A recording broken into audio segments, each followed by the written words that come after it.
Coming up now, the very latest news from Pattaya and Thailand via the fabulous Pattaya Media Group. Please like and subscribe. It helps us and it helps you too. Paving the way perhaps for the planned return of yet another absconded Prime Minister, this time Thaksin's sister Yingluck.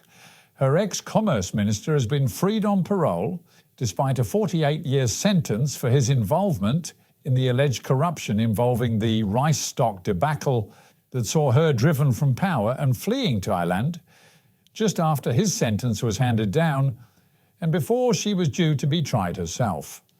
The Department of Corrections chief told the press that he was eligible for parole because he'd served at least 2/3 of his prison term, actually 7 years.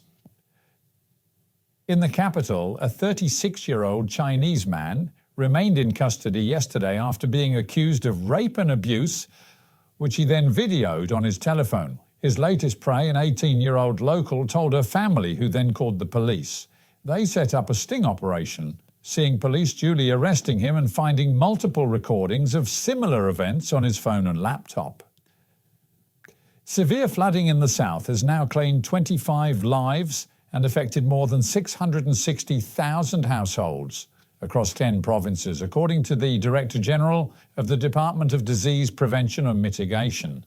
6 provinces remain severely flooded, and the Interior Ministry has approved similar financial aid as was given this year to those in the north who were previously affected. And all kudos to the Bangkok Post this week, who shared a news story of a monk who couldn't use his phone app to pay for goods as the app didn't recognise him without his eyebrows duly shaved, as was his head and other parts. For his initiation, he was at a loss, but a quick-thinking shop assistant applied some duct tape above his eyes, bringing smiles to all who were watching until they noticed that his purchase was approved. And foreign media is showing footage of a kindly Thai policeman on Koh Phi Phi who was caught on camera wheeling 2 drunken female tourists back to their accommodation in a wheelbarrow. Far too drunk for any taxi or motorside to accept them, he said he felt sorry for them, so loaded them, arms and legs in the air, into the only available transportation, and there's no word that they bothered to say thank you, but the pictures are priceless. Meanwhile, at home, and Bangladesh police were yesterday checking CCTV footage after a local lady lost her life in a railway road crossing. Thrown from her bike at 3 o'clock in the morning, she was hit by a Toyota van being driven by a Chinese national. Emergency services removed her from the scene as the driver was due to be checked for alcohol. The 20-year-old lady was the latest to lose her life along the crossing roads, where many assume that they have the right-of-way but don't. The right-of-way at all crossing places is to those crossing the tracks, not running parallel to the railway.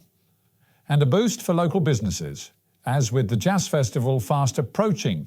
Figures calculated for the fireworks last weekend estimate that we saw 410,000 visitors, spending an estimated 2.29 billion baht in revenue. And with the Met Office promising highs today of 31 degrees, dropping down to 26, another hot and humid day, and the real fear of 35. Local and national news today from Fabulous 103 FM and Fabulous Pattaya Media Group. And to get a notification every time we release another bulletin or programme, like and subscribe to our channel, Fabulous Pattaya Media Group, by using the link below.